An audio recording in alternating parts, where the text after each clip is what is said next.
Do you know what Watergwan is? It's where you can get news about the Jamaican culture and just learn about how Jamaicans are doing, as I said, yard and abroad. Salut tout le monde, ici Karren La Flamme. T'aimes le reggae en français, en anglais, qui vient du Canada, du Québec et de la Jamaïque? Écoute Watergwan. So rope in and come check out the thing now. It's Watergwan.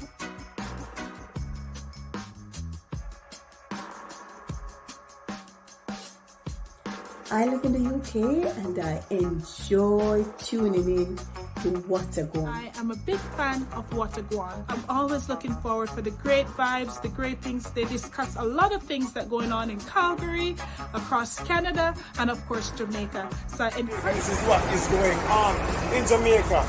But check out Watergwan every Friday at 7 p.m. Calgary time. You get to learn a new Jamaican patois word or even a Jamaican trick. I look forward to the patois word of the day, feeding my nostalgic mood with flavor and spice. Only Jamaicans can do. Watch Watergwan. It happens every Friday at 7 p.m. So check them out. And bye from Toronto. Watch Watergwan. Yo, this is Keisha. Watch Watergwan. Relevant and entertaining. So keep up the good work. Watch Watergwan. tune in, share, listen to Watergwan. Big up yourself. Watergwan 2022. Blessings. Watergwan. Yes, sir. Watergwan. Watch Watergwan. Always hear the new Gwaan National. Check it out. 7 p.m. every Friday.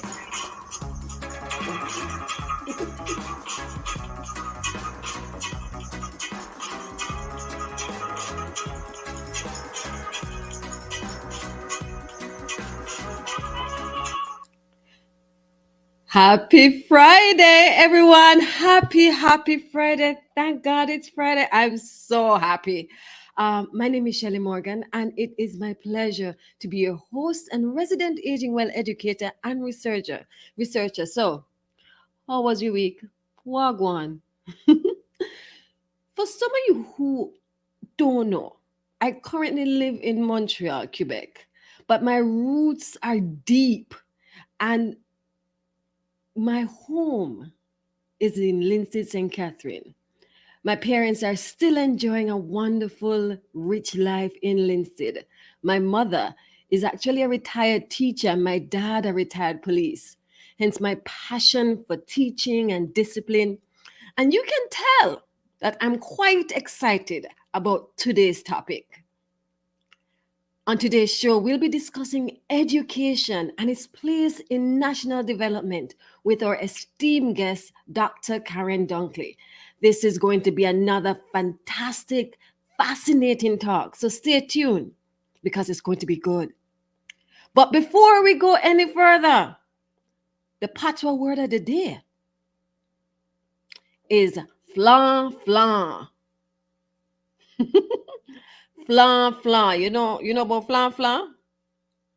When you used to go to school. So, write the definition of flan flan.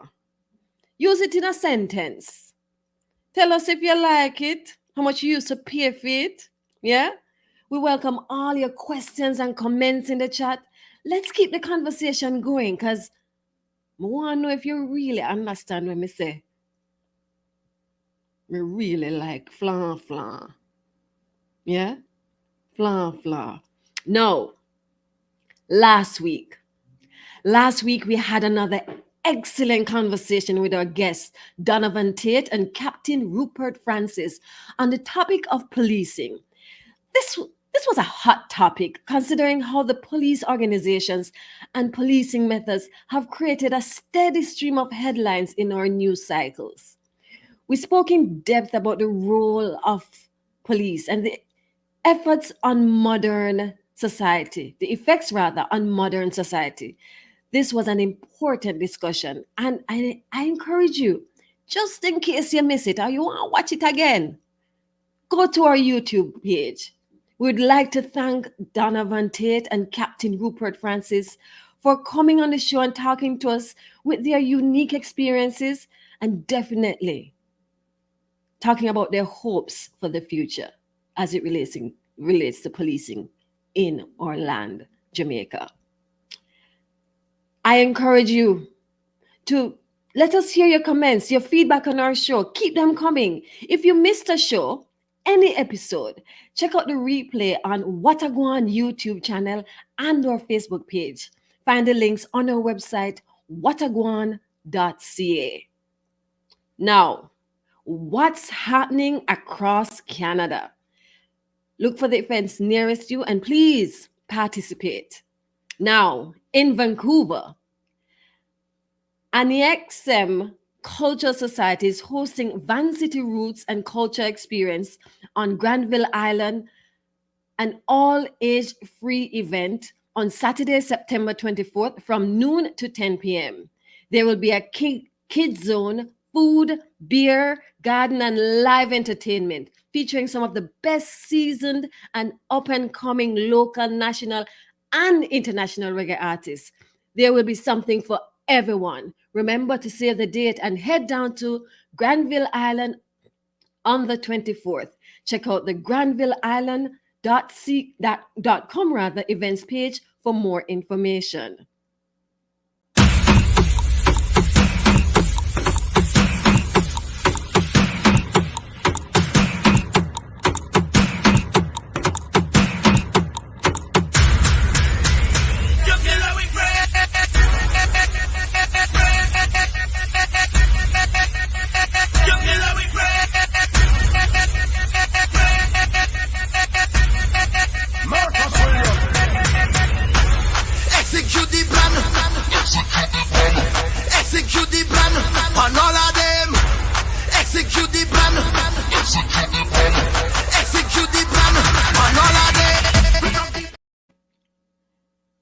Tomorrow is the day. The Caribbean Heritage Sports Competition is hosting Island versus Island Sports Competition this Saturday, September 17th, located at the Calgary Rotary Challenger Park Society, 3688 48th Avenue Northeast. A free family event filled with plenty of competitive sports for you to join in. There will be an opening ceremony, games, food, and live entertainment. Basketball, netball, even card games are a part of the competition. There is also a free tennis clinic for kids under the age of 15. To register your team or for more information as to how to participate, contact chsccalgary.org for information on how to sign up. This is a great way to spend tomorrow, Saturday. Be there. In Toronto, the JCA is having their Scholarship Awards Dinner and Dance on Saturday, September 24th at the JCA Community Center, 995 Arrow Road, Toronto, starting at 6 p.m. Over 40 student scholarships will be awarded. Keynote will be by Robert Small. Tickets are $80. For more information and to purchase your ticket, visit www.jcaontario.org. It's now time for my favorite, Spot the Place.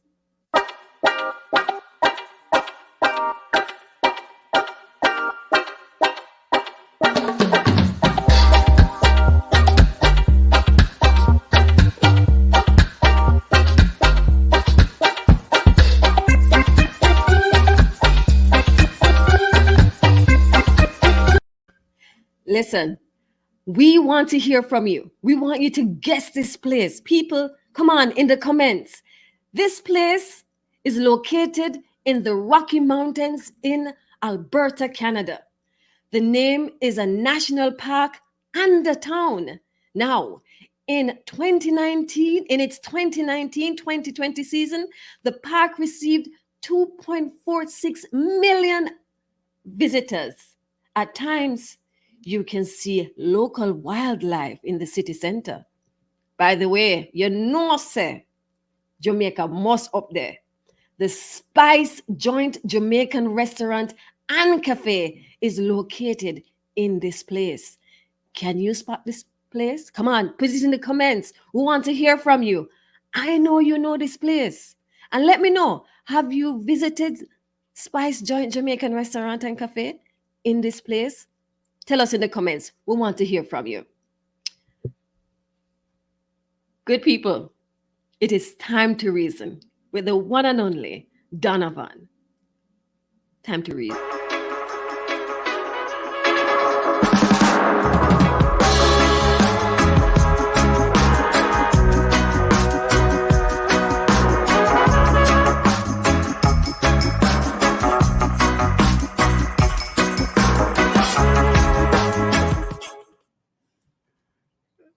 You used to buy flan flan?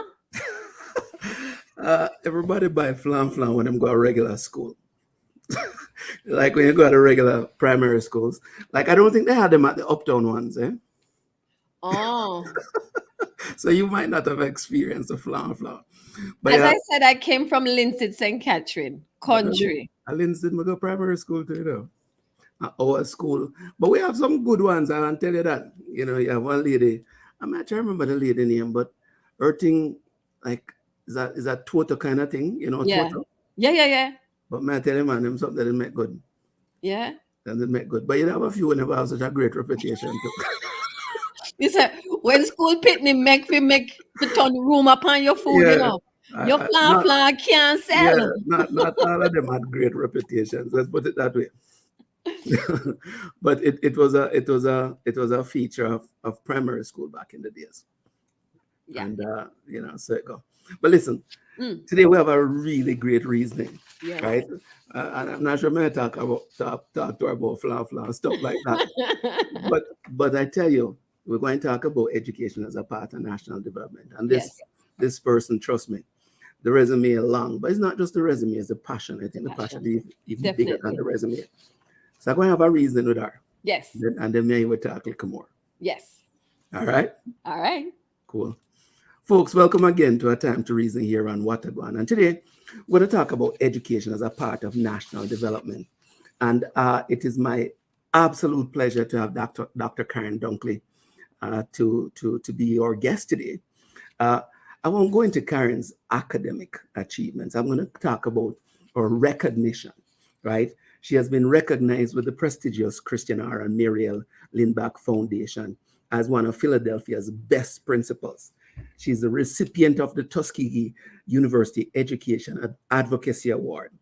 She's the recipient of the Omega Sci-Fi Educational Achievement Award, the Opportunities Industrial Central Impact Award.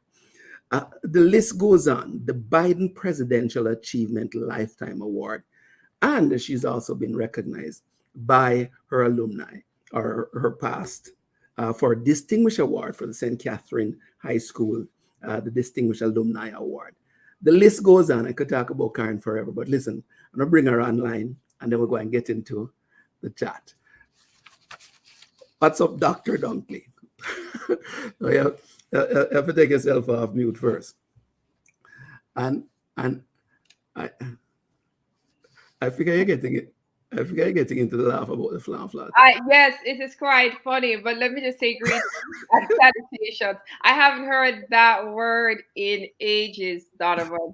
Greetings and salutations on behalf of the Jamaica diaspora, Northeast United States, where we are, and I know I'm here in my role as an international educator this evening, but man, we still have to big you up because you are also in the global diaspora in Canada. And congratulations, Donovan. I remember when you started this show, your very first show right around the start of the pandemic. So I that's a time, and to see how it's grown and just how amazing. I watch it.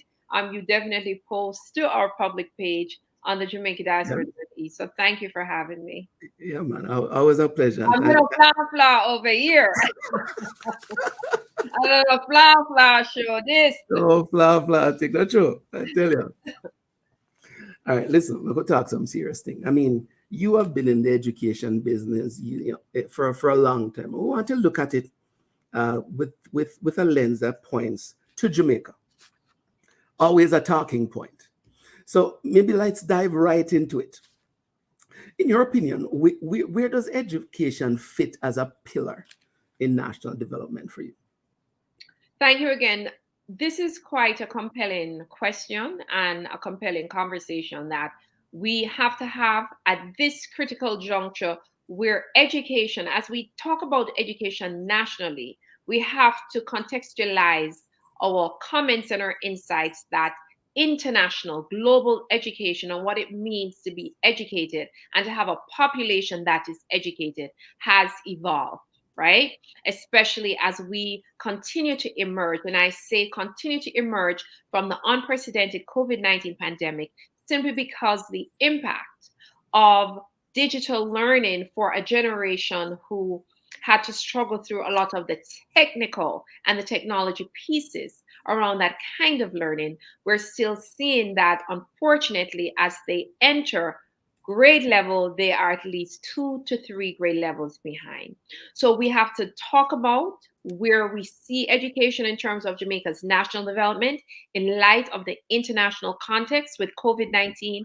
And we also have to look at an economy, Donovan, that this economy is like unlike any that we know. It simply means that we cannot predict the kinds of jobs we think we can. And we do our very best to use different models and all kind of information to inform where the next jobs, where we should focus on workforce development.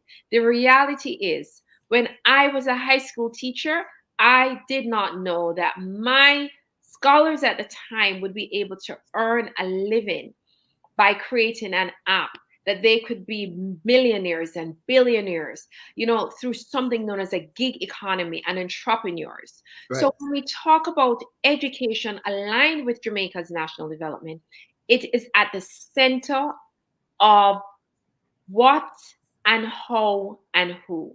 What, in terms of the competencies, the knowledge pieces that we're focused on. How, what, in terms of how we're the what information, what skills again, and what ideas we need to communicate. So, for example, when we were growing up, I attended Donovan Primary, in high school, Women's Girls for sixth form. We focused a lot on memorization, information that we could find in books.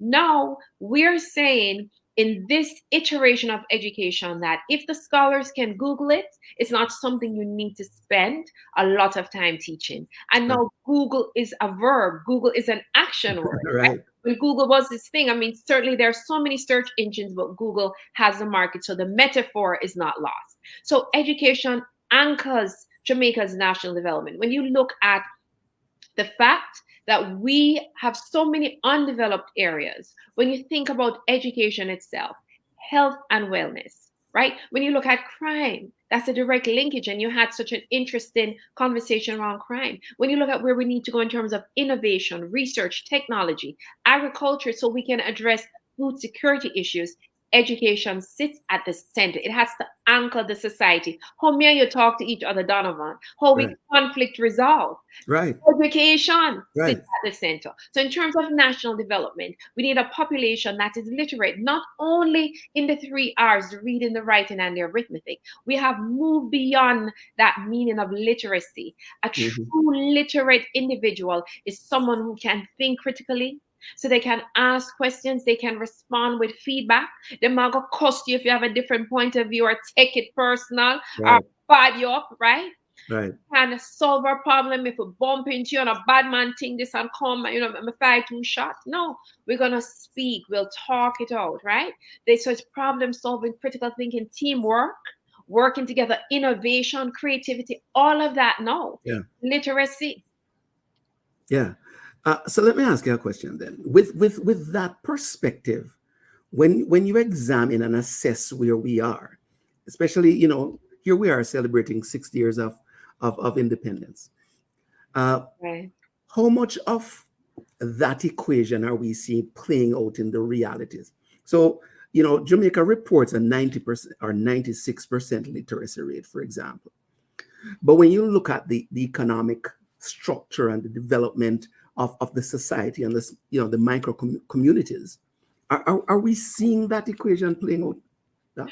No, we're not. I think that one of the reference points, and what I won't do, I'm just going to point everyone's attention, is to the Education Transformation Report, to really look at the literacy rates, at least for high school, is to look at the achievement rates across gender. It's very gendered, how our boys are doing versus our girls, how we're doing around tertiary education, and what our students at the tertiary, post-secondary, they are I would say, exposed to, because it's no longer, again, just the academics. Where are our career and technical and entrepreneurship? Where do those strands, where do those exist? And how can a girl from Spanish Town who grew up and born in some city like I was, if I didn't choose to go to one of the quote unquote traditional post-secondary institutions, what would therefore then become my path? So I think you raise a great point that we are boasting these numbers, but again, what is the true definition of literacy? What are the opportunities that a person can use to leverage, to lift themselves out of the poverty in which the majority of Jamaicans, in terms of how they live within quote unquote the poverty line, Right. as defined by the United Nations. So yeah, so there's a whole heap of work, I'm going to say, to be done. You talk about entrepreneurship, and there's no question that there's street smart in Jamaica, right? We find a way. We're innovative. We're creative and some of the creativity is destructive, in my opinion, anyway. Yeah. But through the formal system, is there enough focus on entrepreneurship, creativity, and the fitting in the evolving digital economy, and to stretch it a little bit, there was a time when if you said you were a YouTuber, it would sound stupid. Your parents would say, go find work. Go find work for doing. Sit down every day in front of the computer. Right.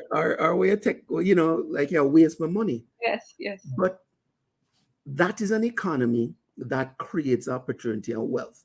So is our structure fitting in and feeding those opportunities sufficiently? I think so. The short answer is no, it's not, is that we have work to do. Let's have a deeper response, right?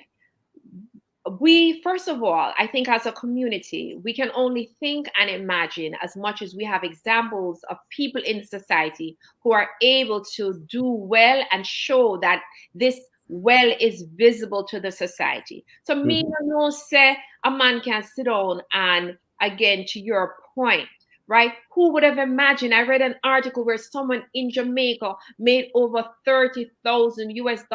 I think something in the millions of Jamaica dollars just from shipping products on Amazon from Jamaica out to the United States. Who would have imagined that a Jamaican man would say, look here, woman, right? Because we use masculine, but we're really talking about the patriarchy. But who would know, Donovan, that you can buy a house and you can Airbnb it and know you're able, just like everyone else, to be a foreign exchange earner, and you have that passive stream of income coming in. So I think that the short answer is no, but the deeper response is that as a collective, as a community, and this is not just a role that sits with government, it sits with private sector, because private sector is more agile, it's more nimble, and private sector has to do the incubation hubs that are necessary, whether it's around, again, research and technology, incubation hubs for business. Jamaica is tremendous in terms of its location for logistics and transportation. Private sector needs to incubate the thinking. We cannot solely say that, hey, government, you are responsible. We understand the role of government when it comes to engineering and ingenuity and genius. It is really the agility of those outside of governmental structures that bring that to bear.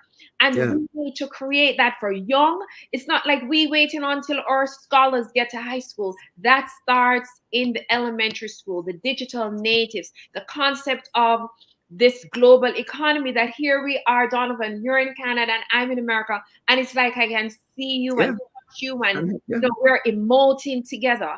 So we must have, let me just refer briefly, and this was really eye-opening. There is a young lady who I listen to on occasion, and I do not want to, I would say, mispronounce her name.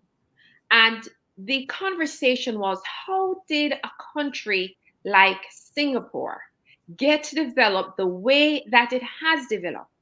When you look at China, what exactly are they doing that we need to answer? When you look at certain countries who continue to outperform their counterparts in Africa, i.e. Ghana, i.e. Kenya, what lessons are we learning? And we are learning that when you look at countries who suffered, some of them from slavery, suffered from colonialism and neocolonialism, certainly the remnants of these atrocities and oppressive systems and institutions remain. However, countries that continue to demonstrate a focus on equipping the population, on ensuring that the population has this access around business and entrepreneurship and creativity and hubs and think tanks, and moving bureaucratic structures out the way, that these countries and communities are able to develop at rapid rates, outperforming those countries who are their former oppressors and enslavers. And I think that Jamaica really should look at these models and truly eliminate the corruption, move out the red tape, and put these think tanks, these incubation hubs around the country. Right now in the rural areas, we're still, Donovan, having a conversation about roads. In Edwards, St. Elizabeth, we have no roads. It's been years. I mean, basically the taxi man, them affair, you drive on one little piece of corner and I pray the hardest you pray in your life. The charge for water, the water still doesn't make it all the way up. They say, whatever, they're still being built and the water. So we're still talking about housing, infrastructure, roads and water and electricity, when other communities are developing the apps that we're using and making them wealthy. So we need to shift the paradigm, but we have to own it. There is no savior coming. We have to save ourselves in terms of our economic and national development. Is there enough of that message, Joe? Because there is still seemingly the perspective that education then needs to be free, right? And B, that it needs to adopt all the features and trappings of the Western world. What's your take? Is free education a realistic strategy?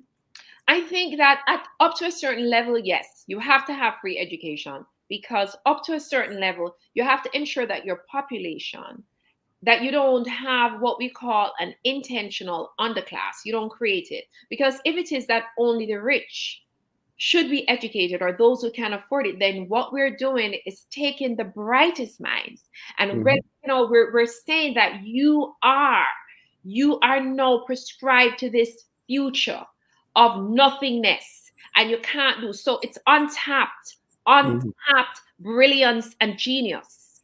And so we have a responsibility as a community to ensure the resources. And Jamaica, we have these resources. Look at where we're spending and how we're spending. I can't tell you how many times I said, oh my God, all of this, when this could have gone towards early literacy. So the short answer is absolutely. We have to say that at least up to this level of development.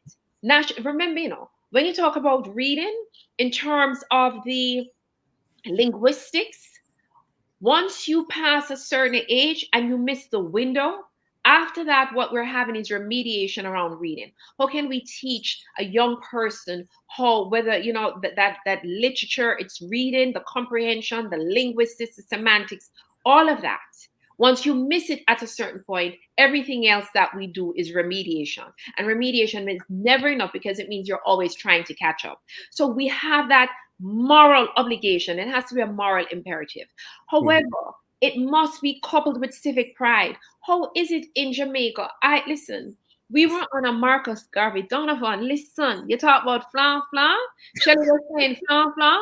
We were on a Marcus Garvey forum, really advocating for the exoneration. And not only that, just really looking at Garvey's international, his global legacy. Right. And I remember in my role, I want to always remember to include our second heritage Jamaican, the children who are born outside of Jamaica, so they can always sing and find their way back home, right? That's the African proverb is we have to sing to our children. We have to tell them the stories so they can always find their way back home. Right. And it's both literal and metaphoric, right? Mm. And the point is, Donovan, Lord of his mercy, the young Jamaicans did not know who Marcus Garvey, never heard about him. Yeah. Parents are one generation outside. And I said, do you know Marcus Garvey? I said, oh, Marcus Garvey. I'm thinking on DJ. Listen. So we have to couple that with knowledge of the country. How did Jamaica develop that civic pride? When we were growing up, we could recite the national heroes, our 6 heroes and our 1 heroine. We knew the Lignum Vitae. We knew the hummingbird, the coat of arms, the pledge, right? We know before God and all mankind. And Right. Eternal Father, bless our land. That is the only prayer in the world. Our school communities would have us in devotion every morning. And this is not about the religious piece. I'm just talking about the socio-cultural anchors that anchor communities, that give children purpose, that I didn't have to think, say, boy, if I'm not skin out and spread out, that I'm not valued, because the culture anchored me and said that that is not the only way that you can still have value if you're in team and student council, and if you play sports, right? And if your mother sell a market, you gotta help her, and you tell your friend them, and your friend them walk with you from St. Catherine to Spanish Town because your mother have stall in market. So it was a community that anchored entrepreneurship and resilience and independence, and that we must have. Without it, we cannot survive. We will not thrive, because we just don't want only to survive. We will not thrive as a nation. So when you talk about national development, we cannot ask young people anymore, what would you like to be? That's what I'm saying. We can't say, oh, we're training doctors and lawyers and engineers. We have to really shift our paradigm and say, what problems would you like to solve? Right. Solve the water issue. That's the creativity and the genius. How can we solve crime? How can we develop a better healthcare system in Jamaica? How can we address transportation issues? What can we solve? And when we shift, when we change our question and change our thinking, then truly we get to the education that allows us to develop, not just nationally, but internationally. Because Donovan, Jamaica should become, now Singapore used to come to us, and now we are looking to them. Come on. We should be the leaders, the thought leaders in the world. Let me draw in other politics then, because when I hear what you're talking about and I listen to some of the realities, the school year just started in Jamaica. And in my opinion, there's this distraction about dress codes and grooming and roadblock and all the rest of it, right? And then the other side of it is the drain, or the brain drain, that people keep talking about because teachers leave the system. Are these some of the major deficiencies, Karren? Like, why are we still there? And are these places that the energy is going, which is distracting it from focusing on some of the things that you're talking about? I would say that we're still a colonial, so it's colonialism, right? So we, unfortunately, remember that they say that it's one thing to be a slave, but it's another to remain a slave when we begin to implement the practices. And I always knew, I was a high school principal, and one thing I would tell my scholars, there is no reason you will ever have why we will keep you out of school. In fact, when I became a principal, I ended the practice of suspending students where they stay out of school. Because why? Why on earth would I think that I am punishing a young person by telling them not to come to school? I say that to say that when we find ways in a society where we already know that our scholars have lost so much time, and learning loss is just another, I don't like that term, because in the reality, it minimizes, it sanitizes the fact that what we're really talking about is an achievement gap, really talking about relegating a group of students, a group of generations to a permanent underclass. It's really about achievement and access when we talk about this quote unquote learning loss, right? So that term, I use it gingerly because I do not want to diminish the fact and the reality that these are lives, and who they are in 10, 15, and 20 years is not enough to say, oh, it was a COVID-19 learning loss. We need to be thinking in terms of achievement. How can we accelerate in terms of their learning so they get to the outcomes, the destination that we need them to get to? And when I look and see principals talking, policing, the minor, majoring in foolish is absolute stupidness. Now, let me tell you, a school and a system cannot succeed and excel in chaos. We are wise, thinking individuals. We're not saying that we want schools to devolve in chaos. I'm going to want to pick them following the rule because we're Americanized and we're in Canada. I know as a school leader and a systems leader, a deputy superintendent, you have to have a structure and an order. Right. But oh my God, Donovan, the girl, them uniform skirt all the way down to them knees to the floor. Come on now. I mean, you have them outside saying it doesn't meet the length requirement. What is the message really that we intend to send? What is the hope? You know, the number one indicator for student success, the number one indicator for student success is teacher expectation or the school system expectation. And what are we really saying to our young people in Jamaica? What is our expectation of them if we have them outside in the hot boiling sun when them for come inside? And then if them stop come at school, we say, oh, them love look man, how them prime, how them have no behavior, oh, this a generation, yeah, the devil generation. But we, the adults, we cannot blame children. When children fail, it's a systems failure. And when I see them, Donovan, Lord, you just hot up my head tonight. Have to pick them out and we just come back from a pandemic that pains my heart. Because please know, the way to think about instructional time, my teachers could not understand, and my school leaders, right? I would say it's bell-to-bell instruction.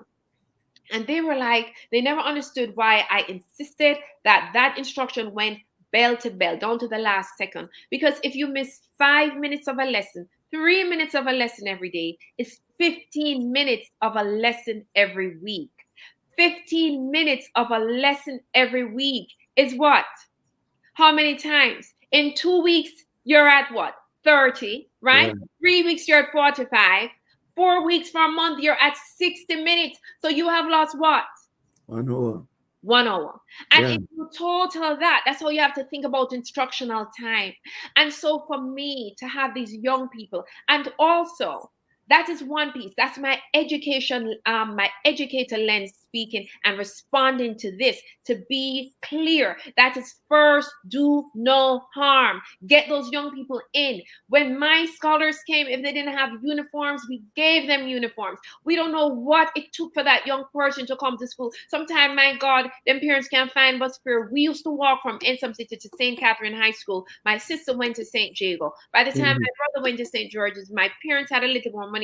He could take the bus in. But that is why when we left on Robin High School, Mommy Barbara Carmita Gwaan Dunkley said, I have to make sure that you can attend school where it is close enough that you can walk in case we cannot pay your fare. So for me, it's an educator lens. But the last thing I would say, it's also we have to burn a fire. It's a class response. It's a punitive response based on an archaic and colonial class structure. Because I guarantee you that if these children had parents who we quote unquote called big man and big woman in Jamaica, they dare not lock those school doors and keep them outside. And I say shame, shame on you. Shame, shame, shame.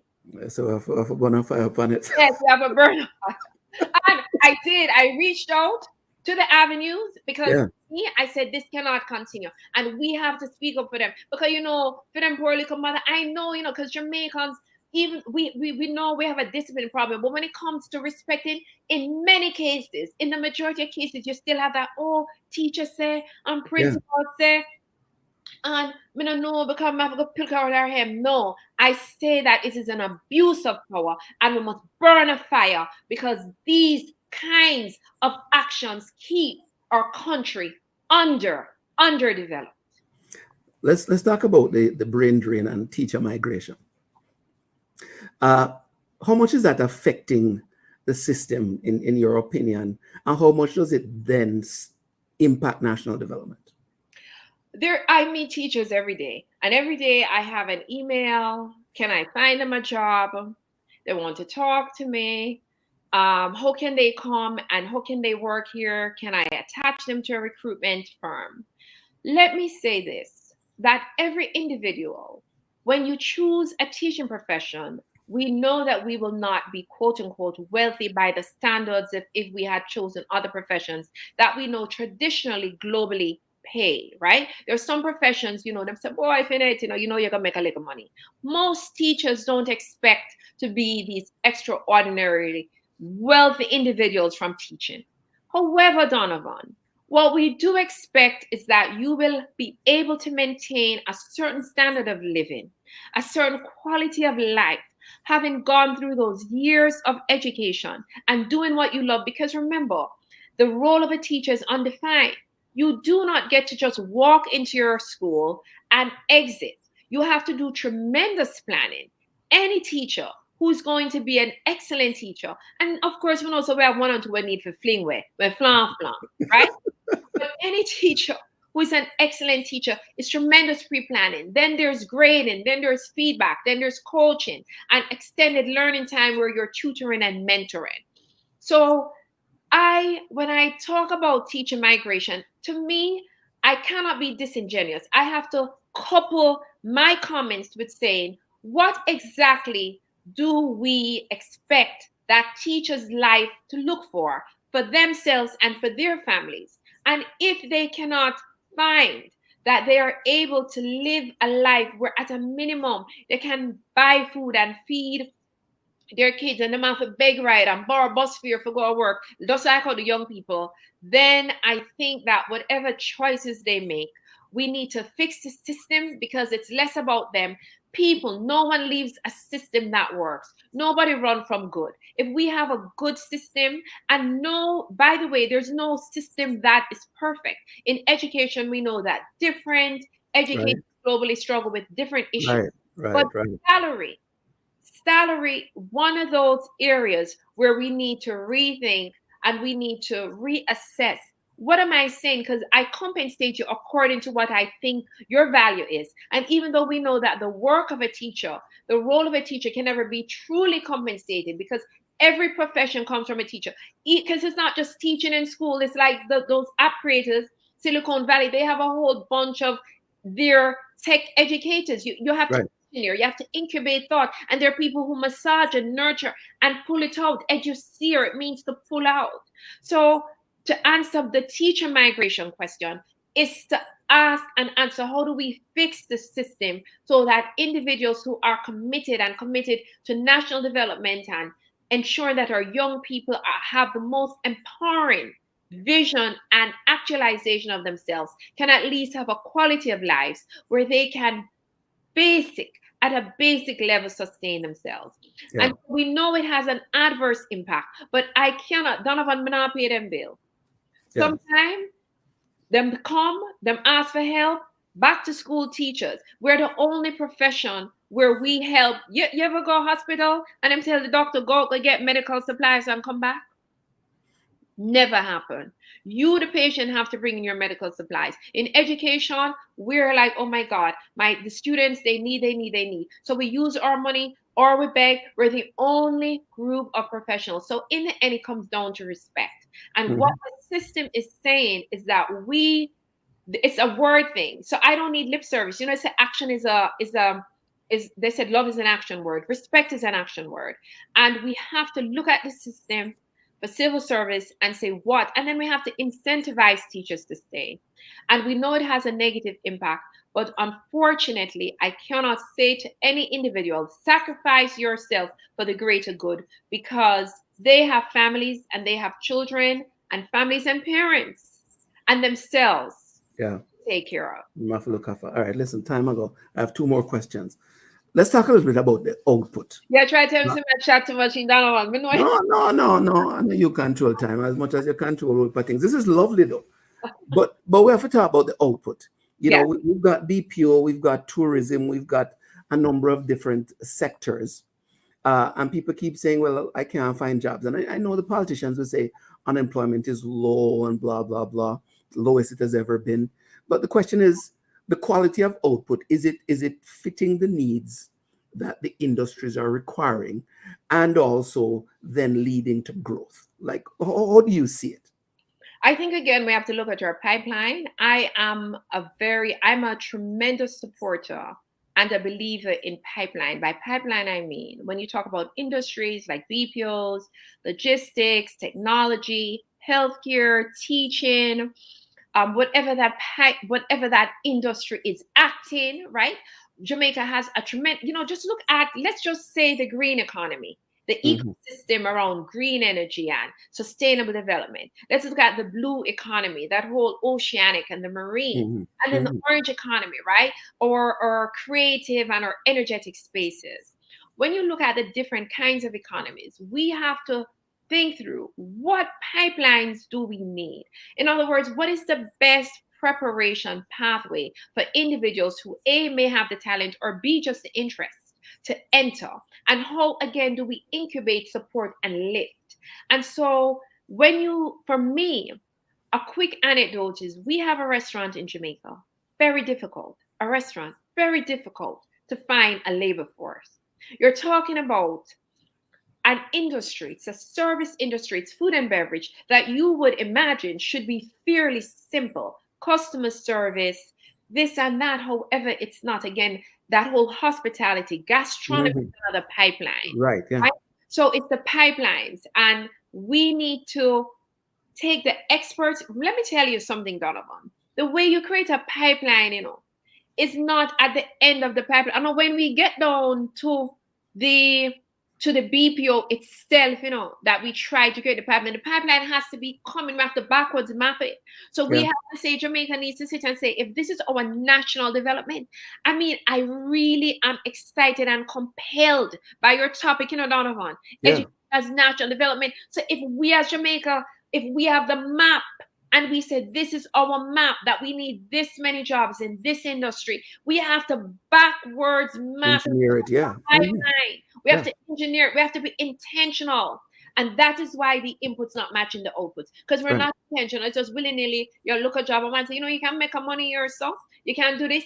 And then the mentorship and the apprenticeship. So we have a responsibility again. And I'm looking to private sector. I'm not absolving governmental responsibility. It's shared partnership. But I'm saying private sector is agile and they have the resources to create and build these pipelines. Go into the elementary, go into, which would be primary school in Jamaica, go to the high schools and begin to get those young persons in those apprenticeship. Go back into the labor force, the workforce, and pull out a cadre, a cohort, and say that we're going to put you back into a reteaching, a retooling, a retraining. Because as educators, we have done that, where they send you back to Leadership Academy, Teaching and Learning Academy, right? School and Operations Academy. You're learning about how people learn. That is transferable to every other industry outside of education. So we need to think through pipelines. Yeah. All right. Last question.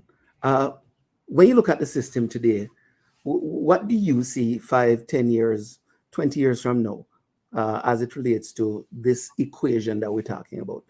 Can we do it?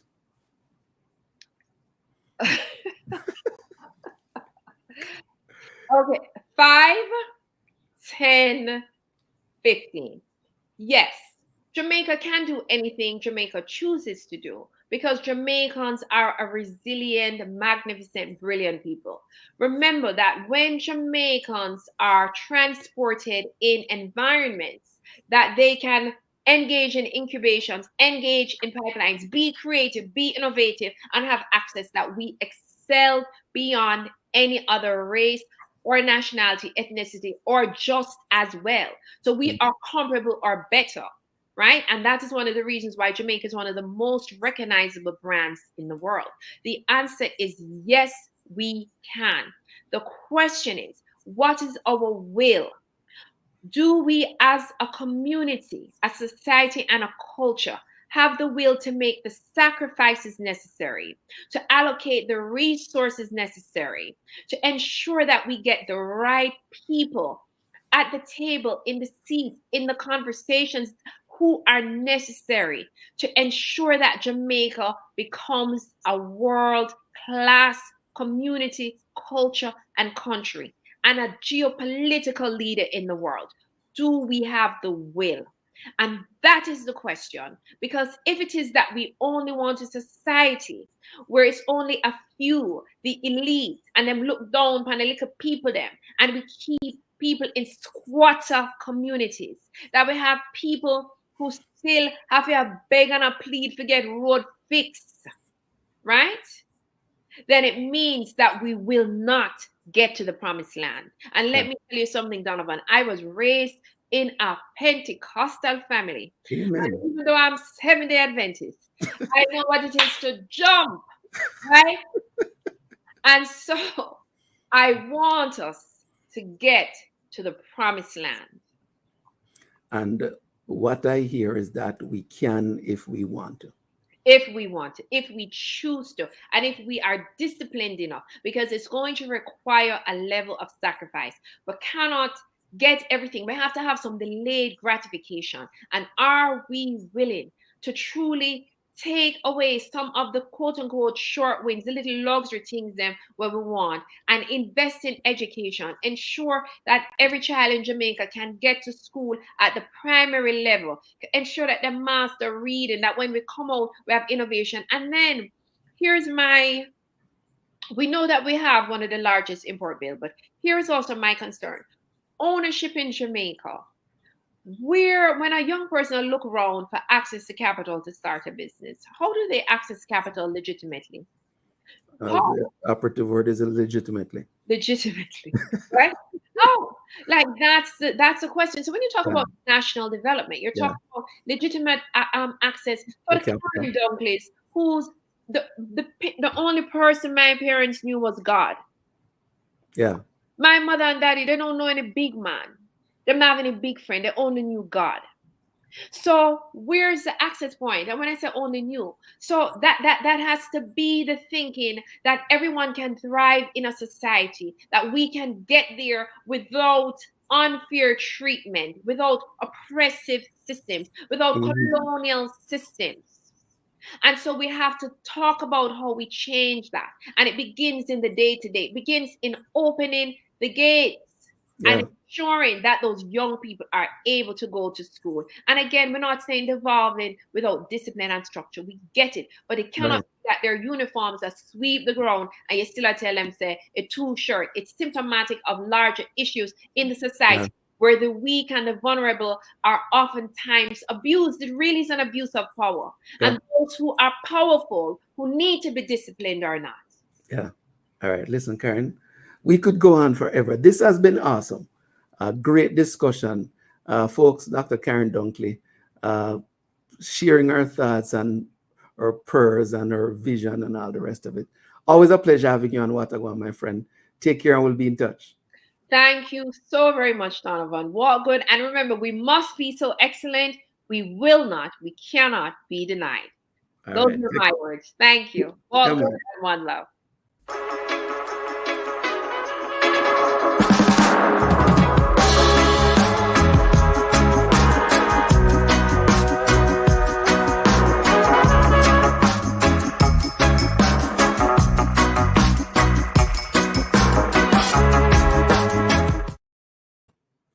Shelly, woo!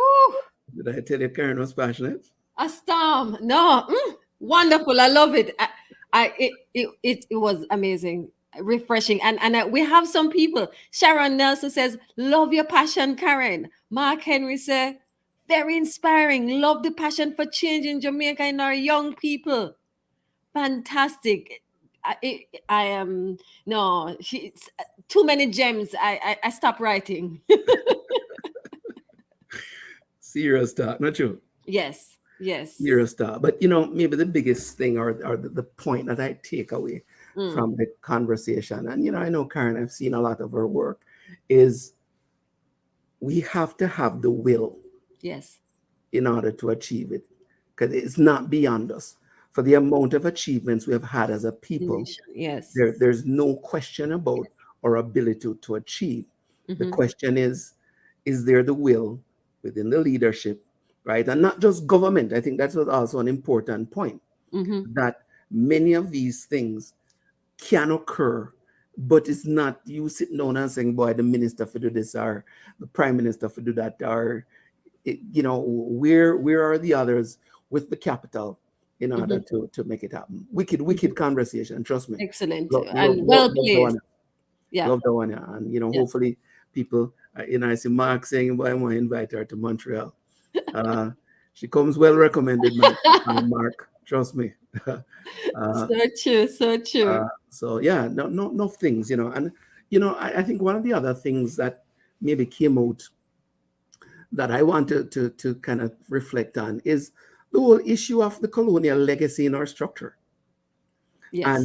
And whether or not there is enough acknowledgement of that, and B, if there is enough effort to say, you know what, we have to change some of these legacies, because nobody's going to change them for us. Yes. Right? There has to be that acknowledgement in order to make some of these changes. Like, I have a few friends in the education system in Jamaica. In the last couple of weeks, I've been looking at the news and chatting with them, and I said, boy, I am at a loss how a young person's hairstyle determines their learning ability. Yes.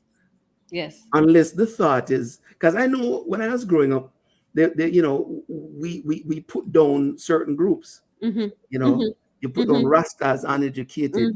You put down the small man who can't be as well groomed. Yes. Whatever grooming means. Yes. Right. As somebody with less potential. But one of the things I said to my friend in education is, I can just think of so many well-dressed criminals and well-dressed dons and well-dressed kids who came to nothing. Yeah. And if there isn't enough evidence of that, like seriously, but you're still at a point where you go and tell a kid that if you come to school with locks, we're gonna send you home. Yeah. Like, what am I going to do? Born weed and turn criminal. The wonderful whatever doctor, they do. She mentioned something. You go and punish a student, a child, to stay away from school. Yeah. That just blew me away. Yeah, I'm man. like, the punishment should be that you come from class from 6 a.m. to 6 p.m.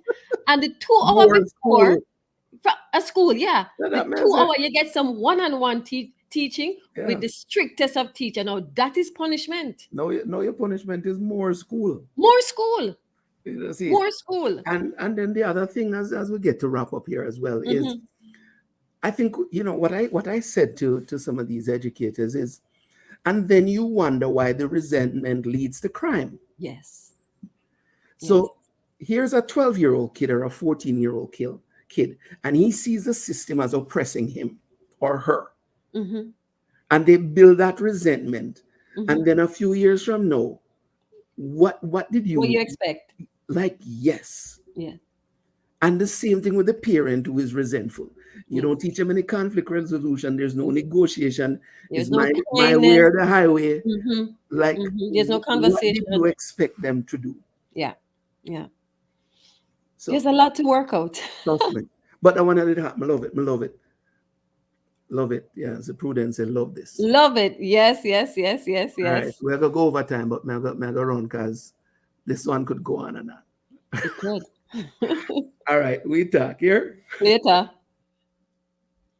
All right. There you have it. Another excellent discussion. Again, thank you so much. I see Prudence, Betty. Good evening. Thank you. You're always with us. We appreciate you.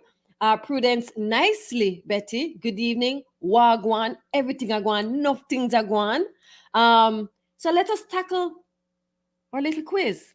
Patois word of the day. Patois word of the day. Flan flan. Flan flan. Anything that was sold at the school gate. Primary school, secondary school. Usually it's cooked or baked goods, pudding, toto, drops. But the good Dr. Dunkley also mentioned this is not a flan business. So it is also an adjective. Flan, something where, this is not flan. This no half and half. This no, wait the word now.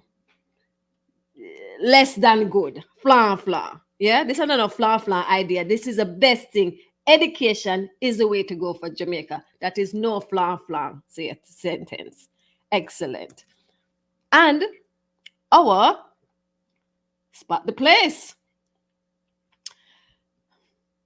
Sharon, I see you tried. I see you even mentioned our wonderful, wonderful friend, your mom, Hazel. You said it's Banff National Park. It's actually Jasper. It's actually Jasper, but good attempt, good attempt. We appreciate that. And shout out to Miss Hazel, of course. Now, next week, we continue our series of great episodes with a discussion of how to make Jamaica clean again. Yeah, how to make Jamaica clean again. We'll have Siobhan Fuller and other guests on the program to tackle the issues of creating clean spaces for living, working, playing in Jamaica. Join us, make we chat, and make we really underscore what really going on and how to make Jamaica clean again. We are still looking for an experienced marketing coordinator and a content creator on a volunteer basis to join our Gwaan National team. This is a phenomenal opportunity to hone your communications, creative, and marketing skills, and to work and receive mentorship with a team of professionals located across Jamaica. Students, you are all welcome to apply. You must have experience working in marketing social media space, have experience creating marketing social media campaigns, must be familiar with the Jamaican Caribbean culture. Come and be a part of a vibrant team of people who are all passionate about sharing all aspects of Jamaican culture with the world. Send your resume to us via our social media accounts or email whatagwancnd@gmail.com. Send us your videos because we want to add you to that wonderful introduction saying Watagwan. Check out our website, www.watagwan.ca. Send us an email. Contact us on our social media. We want to hear from you. We want to hear Watagwan.